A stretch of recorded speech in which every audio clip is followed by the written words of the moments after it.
आज हम शुरू करने जा रहे हैं प्रश्नावली संख्या 2 जिसका नाम है बहुपद। तो बहुपद में सबसे पहले अपने को पता होना चाहिए चर और अचर क्या है। तो देखिए चर जो अपने x, y, z जो भी अपन अपने अल्फाबेट आते हैं उनके जो जितने भी मान अपने को याद करने हैं तो वो क्या होते हैं चर। अचर अचर के अंदर आते हैं -2, 3, √3। वास्तविक संख्या जितनी भी है वो साइड इसमें आती है अचर। और बीजीय व्यंजक, तो बीजीय व्यंजक इन चर और अचर के मिलने से जो बनता है उसको अपन क्या बोलते हैं बीजीय व्यंजक। जैसे अभी मैंने लिख दिया -2x, तो ये क्या बन गया बीजीय व्यंजक। जैसे मैंने लिख दिया -3x + y, तो ये क्या है बीजीय व्यंजक। आगे देखिए अपने बहुपद। बहुपद अपन कक्षा 10 में भी पढ़ेंगे और अभी भी अपने बहुपद है। तो बहुपद के लिए 3 इंपॉर्टेंट शर्तें हैं। सबसे पहले अपने को क्या पता होना चाहिए कि इसमें पद क्या हो सीमित संख्या में, पद सीमित संख्या में।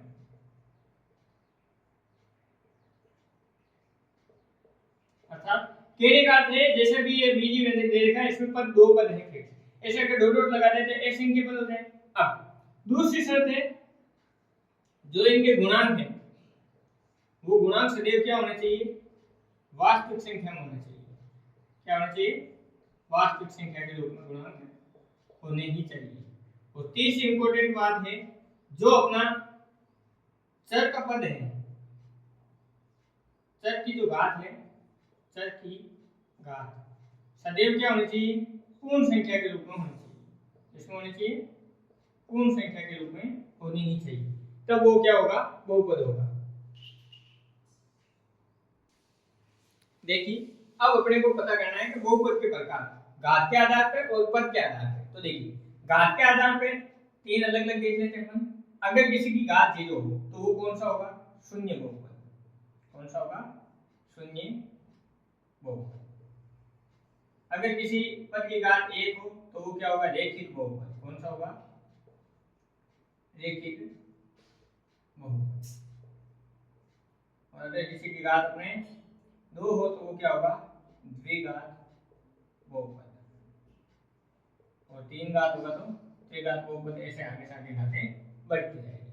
अब पद के आधार पर तो देखिए अगर जैसे एग्जांपल लूं मैं 3x, तो ये एक पद है तो उसे क्या बोलेंगे एक पद। जैसे मैंने लिख दिया 3x + 5, तो ये क्या हो गया द्विपदी। जैसे मैंने लिख दिया 3x² + 4x + 5, तो ये क्या हो गया त्रिपदी। तो इस प्रकार अपन पदों के आधार पर भी इसको बता सकते हैं। अब है अपने शून्य बहुपद, अर्थात जिसकी घात 0। जैसे कोई बहुपद दे रखा हो अपने को, इसकी घात क्या है 0 और किसी भी पद की घात 0 हो तो उसका मान कितना होता है 1, अर्थात क्या हो गया ये 3। अर्थात ये अचर बहुपद का भी क्या है भाग। अब अपने को क्या है ज्ञात करने हैं बहुपद के शून्य। तो बहुपद के शून्य ज्ञात करने के लिए जैसे एक एग्जांपल लेते हैं px = 4, तो px में अपन शून्य रखने पे x का जो मान प्राप्त होता है, x का मान रखने पे वो जो पद शून्य होता है तो वो अपने क्या होता है बहुपद का शून्य होता है। अर्थात किसी भी अपने को समीकरण या अपने को जो पद देने पे जो चर का मान है उसका मान रखने पे वो मान शून्य हो जाए तो उसका क्या होगा शून्य। तो देखिए मैं यहाँ से लिखता हूँ px = 0, तो ये 0 लिखूंगा तो देखिए 0 = x + 4। तो x का मान ज्ञात करेंगे तो ये प्लस के इधर आते क्या होगा -4, तो ये क्या हो गया इसका शून्य। इस प्रकार अपन इसके शून्य ज्ञात करेंगे और जितने घात का अपने पास बहुपद देने का होगा उतने ही उसके शून्य होते हैं। अगर 1 घात का है तो उसका 1 शून्य, 2 घात का है तो उसका 2 शून्य और 3 घात का है तो इसमें 3 शून्य निकलेंगे। क्वेश्चन नंबर है अपना 2 लिखेगा निम्नलिखित में प्रत्येक में x का गुणांक लिखिए। तो जो x का पद है उसके गुणा में जो है उसका अपने क्या बोलते हैं x का गुणांक। तो यहाँ देखिए अपने को दे रखा है 2 + x² + 1, तो देखिए ये तो x² का पद है, ये x का पद है। x के गुणा में क्या है कुछ भी नहीं दिखता है तो वहां क्या होता है 1 होता है। तो अपन यहाँ से क्या लिखेंगे x का गुणा, वो कितना है अपने पास 1।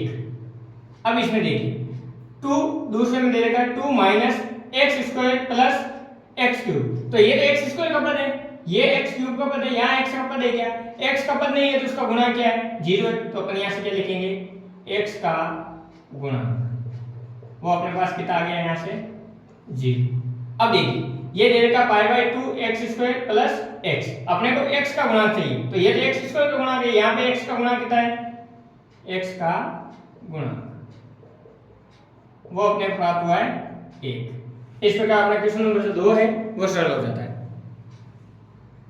2.1 जिसका पहला क्वेश्चन है अपने पास, जिसमें लिख रखा है निम्नलिखित व्यंजकों के में कौन कौन से एक चर में बहुपद है और कौन कौन नहीं, कारण के साथ अपने को उत्तर देना। तो इनमें से कौन कौन सा तो एक चर में बहुपद है और कौन सा नहीं। तो देखिए अपन नियम पढ़ गया है पीछे, यहाँ x का पद है जिसकी घात पूरी पूरी संख्या के रूप में, यहाँ चर कितना है, एक है ना, तो अपन यहाँ से लिख देंगे चर बराबर में क्या है अपने पास x है, तो अपन क्या बोलेंगे, यह एक चर में बहुपद है।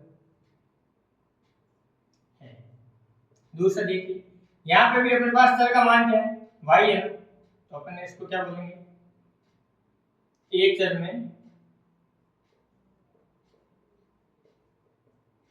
बहुपद है।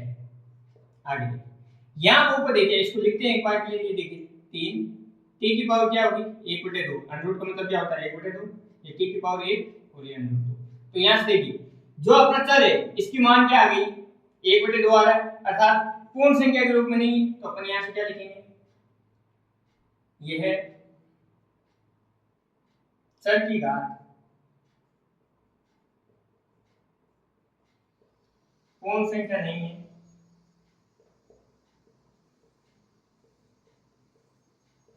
अतः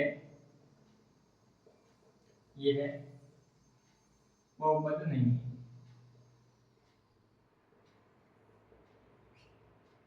चौथा क्वेश्चन देखिए, यहां से y को सरल करते तो ये y तो y प्लस 2, ये y बटे में ऊपर जाएगा क्या होगा, घात क्या हो जाएगी -1।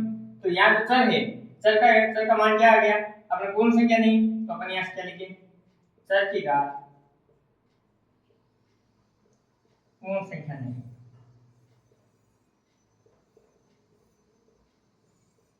तो ये बहुपद होगा क्या, नहीं होगा, तो अपन क्या लिखेंगे, ये है बहुपद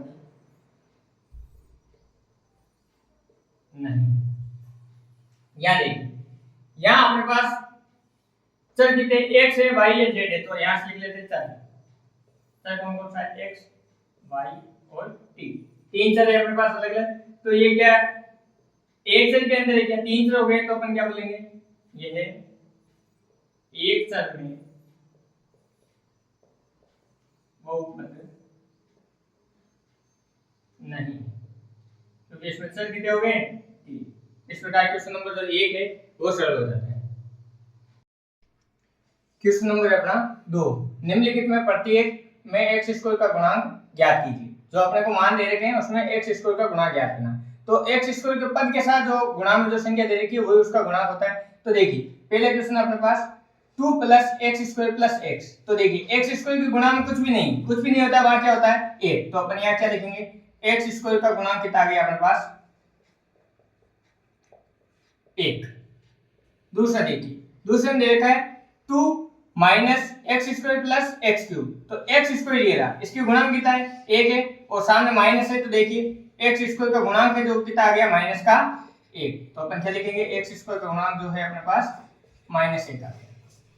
तीसरे क्वेश्चन है अपने पास π/2 x स्क्वायर + x, तो x स्क्वायर का गुणांक क्या है π/2, तो अपन यहाँ क्या लिखेंगे, x स्क्वायर का गुणांक कितना आ गया अपने पास π/2। चौथा क्वेश्चन है अपने पास √2x - 1, तो x स्क्वायर का पद ही नहीं है, x स्क्वायर का पद नहीं है, तो वहां पे x स्क्वायर का गुणांक क्या हो जाएगा 0। तो अपन यहाँ क्या लिखेंगे, x स्क्वायर का गुणांक बराबर में कितना आ गया है, x स्क्वायर का गुणांक कितना आ गया अपने पास 0। इस प्रकार क्वेश्चन नंबर जो 2 है वो सरल हो जाता है। क्वेश्चन नंबर है अपना 3, 35 घात का एक द्विपद। तो देखिए अपने को क्या करना है, 35 घात का एक क्या लिखना है द्विपद, जिसमें दो पद हो और घात कितनी हो उसकी 35। तो देखिए यहां से लिखता हूं मैं x की पावर लिख दी मैंने 35 प्लस में लिख दिया 15। तो देखिए 1 और 2 दो पद हैं और इसमें x की घात कितनी होगी 35। फिर इसने बोला और 100 घात की एक पदी। तो 100 घात की एक पदी का उदाहरण देना, तो यहां से लिखते हैं 100 घात की एक पदी जिसमें पद कितना हो 1 और उसकी घात कितनी हो 100। तो मैं यहां से लिखता हूं x की घात कितनी 100, यहां पे लिख देता हूं 5। तो ये एक पूरा पूरा ये क्या हो गया एक पद हो गया। तो 5x x की घात कितनी होगी 100। इस प्रकार अपना क्वेश्चन नंबर जो 3 है वो सॉल्व हो जाता है। क्वेश्चन नंबर है अपना 4 जिसमें दे रखा है निम्नलिखित बहुपदों में से प्रत्येक बहुपद की घात लिखिए। तो बहुपद की घात पता करने के जो अपना चर होता है चर की अधिकतम घात होती है वही बहुपद की क्या होती है घात होती है। तो अपने को देखिए चौथे का पहला क्वेश्चन दे रखा 5x³ plus 4x² plus 7x। तो देखिए अपने को अधिकतम घात कितनी दी गई है x की 3। तो अपन इसकी क्या लिख देंगे इस बहुपद की अधिकतम घात कितनी हो गई है 3। अब दूसरा क्वेश्चन दे रखा है 4 - y²। तो y की घात कितनी है अपने पास 2। तो ये कितनी घात का बहुपद हो गया 2 घात। अब आगे देखिए तीसरे क्वेश्चन दे रखा है 5t - √7। तो t की अधिकतम घात कितनी है 1 है। तो अपन क्या लिखेंगे इसकी घात कितनी है 1 और a घात वाले को अपन क्या बोलते हैं रेखिक बहुपद बोलते हैं। यहां देखिए यहां दे रखा अपने को 3। तो यहां ये क्या है अचर पद है तो इसकी घात कितनी होगी अचर बहुपद की घात सदैव कितनी होती है 0। मतलब यहां जो चर है चर की घात 0 है और किसी भी संख्या की घात 0 होती है तो वापस क्या होता है 1 और 1 को इस 3 से गुणा करें तो वापस क्या आ गया 3। तो ये अचर बहुपद है और अचर बहुपद की घात कितनी होती है 0। इस प्रकार क्वेश्चन नंबर जो 4 है वो सॉल्व हो जाता है। क्वेश्चन नंबर अपना 5 बताइए कि निम्नलिखित बहुपदों में कौन कौन बहुपद रेखिक द्विघात और त्रिघाती है। तो अपने को जिस बहुपद की अपने जो चर होता है उसके अधिकतम घात का ही वो क्या होता है बहुपद होता है। तो देखिए अपने पास पहला क्वेश्चन दे रखा है कि x² प्लस x। तो x की अधिकतम घात कितनी है 2 है। तो अपन यहां से लिखेंगे x की घात अधिकतम घात कितनी है 2 है। तो अपन इसको क्या बोलेंगे ये है द्विघात बहुपद है द्विघात बहुपद। ठीक है। अब आगे अपने को दूसरा क्वेश्चन दिया है कि x - x³। तो जो चर है उसकी अधिकतम घात कितनी है अपने पास 3 है। तो अपन क्या लिखेंगे x की घात कितनी है 3। तो अपन इसे क्या बोलेंगे ये है त्रिघाती बहुपद। ठीक है। आगे देखिए तीसरे क्वेश्चन अपने को दे रखा है y + y² + 4। तो y जो चर है उसकी अधिकतम घात कितनी है 2 है। तो अपन यहां से लिखेंगे y की घात कितनी है 2 है और 2 है तो अपन इसे क्या बोलेंगे ये है द्विघाती बहुपद है। अब देखिए चौथा क्वेश्चन अपने को दे रखा है 1 + x। तो जो चर है चर की घात कितनी है 1 है। तो अपन यहां से x की क्या लिखेंगे घात लिखेंगे और x की घात कितनी आ रही है अपने पास 1। तो a घात वाले को अपन क्या बोलते हैं रेखिक बहुपद बोलते हैं। तो इसको क्या लिखेंगे अपन रेखिक बहुपद। आगे इस दूसरे के अंदर भी 3t दे रखा है। तो t की घात कितनी 1 है। तो अपन यहां पे t की घात लिखेंगे t की घात वो कितनी है अपने पास 1। तो अपन ऐसे क्या बोलेंगे रेखिक बहुपद। तो यहां से लिख देते हैं ये है रेखिक बहुपद है।